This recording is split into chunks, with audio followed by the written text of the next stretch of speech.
Hello students, आज हम लोग पढ़ेंगे बियोट-सवार्ट्स लॉ। यह मैग्नेटिक फील्ड का एक महत्वपूर्ण लॉ है। बियोट और सवार्ट दो साइंटिस्ट हैं, दोनों कोलैबोरेट करके एक लॉ दिए हैं जिसको हम बियोट-सवार्ट लॉ कहते हैं, और इस लॉ को हम लैप्लेस लॉ भी कहते हैं, क्योंकि वास्तव में इस लॉ को पहले लाया था लैप्लेस ने ही, लेकिन उस समय उसके पास कोई इसका एक्सपेरिमेंटल वेरिफिकेशन नहीं था, और इसलिए बियोट-सवार्ट ने इसको एक्सपेरिमेंटली वेरीफाई भी किया था, और इसलिए हम इसको कहते हैं बियोट-सवार्ट लॉ। तो बियोट-सवार्ट लॉ है क्या कि यह किसी भी करंट कैरिंग कंडक्टर के कारण जो प्रोड्यूस होता है इलेक्ट्रिक फील्ड, उस इलेक्ट्रिक फील्ड का मैग्नीट्यूड और डायरेक्शन किसी ऑब्जर्वेशन पॉइंट पर बताता है। सपोज कीजिए कि कोई करंट कैरिंग कंडक्टर है, किसी भी शेप का है, और उसमें इस करंट कैरिंग कंडक्टर को हम जब भी लिखेंगे, ध्यान रहे कि इस करंट कैरिंग कंडक्टर को हम जब भी लिखेंगे तो सी से समझेंगे करंट कैरिंग कंडक्टर, हम ऐसा लिखेंगे करंट कैरिंग कंडक्टर।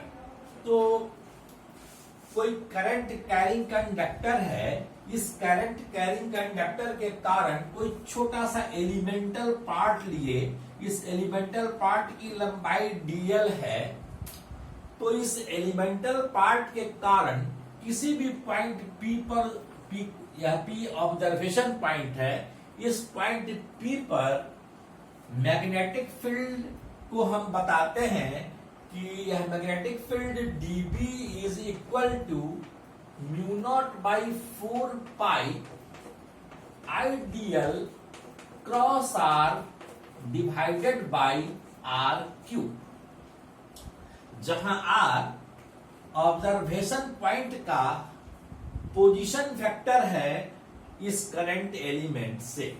यदि हम इस करंट एलिमेंट से पोजीशन वेक्टर P की बात करेंगे तो उसको हम वेक्टर R से रिप्रेजेंट करेंगे।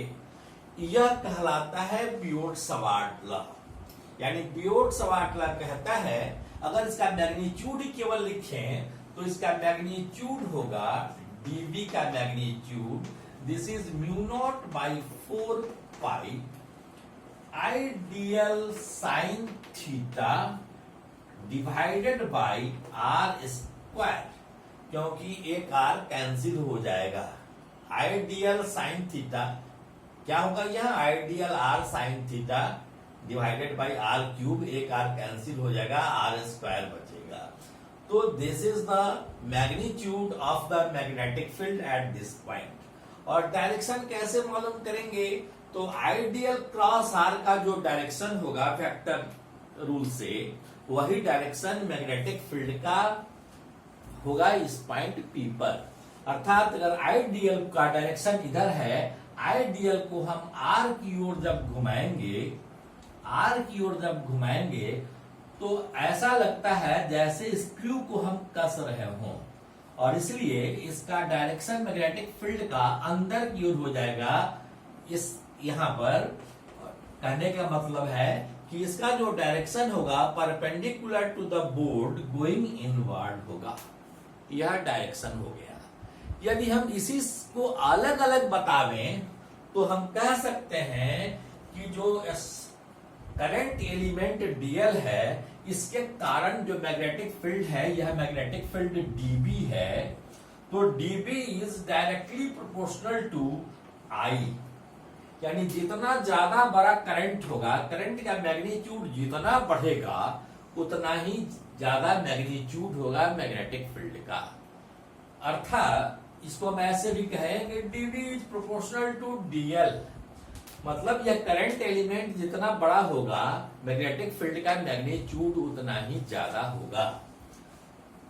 यह एंगल सपोज कीजिए कि थीटा है, तो ideal dB is directly proportional to sine theta, यानी magnetic field is directly proportional to the sine of the angle between the position vector of observation point from the current element. यह dv is proportional to sine theta हुआ, and dv is inversely proportional to r square law. यह inverse square law हर जगह common आ रहा है। Law of gravitation पढ़े थे, उसमें भी हम देखे थे कि यह डिस्टेंस के स्क्वायर के इनवर्सली प्रोपोर्शनल वह ग्रेविटेशनल फोर्स था। उसी तरह से मैग्नेटिक फील्ड में भी हम देख रहे हैं कि स्क्वायर ऑफ द डिस्टेंस का इनवर्सली प्रोपोर्शनल हो रहा है मैग्नेटिक फील्ड। ऑब्जर्वेशन पॉइंट से जो दूरी है उसके इनवर्सली प्रोपोर्शनल है स्क्वायर। तो यह इस लॉ को हम कहते हैं बियोट-सवार्ट लॉ। यहाँ μ0/4 एक कांस्टेंट क्वांटिटी है।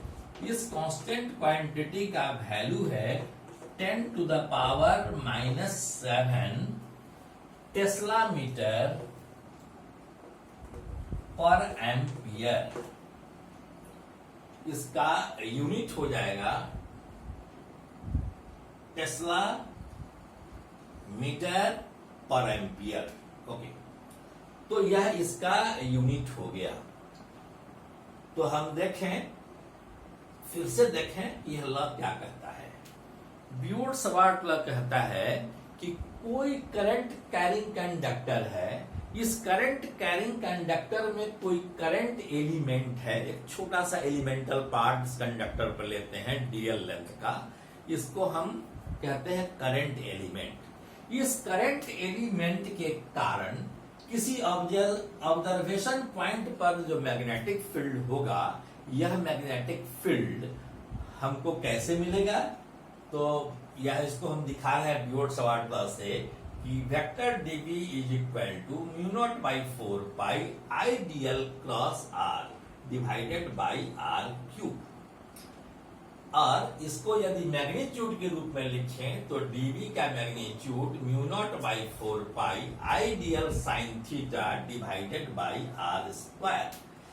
यदि हम अलग अलग इस लॉ को लिखना चाहें तो लिख सकते हैं कि magnetic field at the observation point due to a current element is directly proportional to the magnitude of the current, directly proportional to the length of the current element, directly proportional to the angle of the sine between the line joining the observation point from the current element with the current carrying conductor, and inversely proportional to the square of the distance of the observation point from the current element।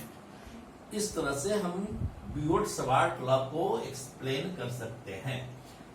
एक चीज देखना है कि यदि suppose कीजिए कि कोई current element है, यहाँ इससे होकर कोई करंट फ्लो कर रहा है, हम केवल डायरेक्शन की अगर बात करें, पॉइंट P अगर हमारा यहाँ है तो इस पॉइंट P का डायरेक्शन क्या होगा? इस करंट कैरिंग कंडक्टर के कारण यहाँ मैग्नेटिक फील्ड का डायरेक्शन क्या होगा? इसको बताने के लिए आप क्या करेंगे, इस लाइन को ज्वाइन कर दीजिए, एरो खींच दीजिए टुवर्ड्स द ऑब्जर्वेशन पॉइंट।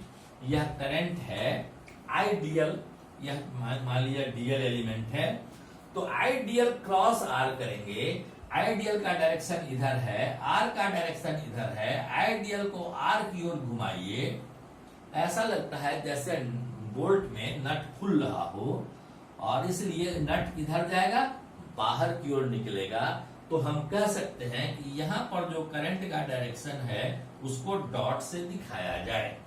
अर्थात डॉट का मतलब ये हुआ कि the direction of the magnetic field at this point क्या होगा?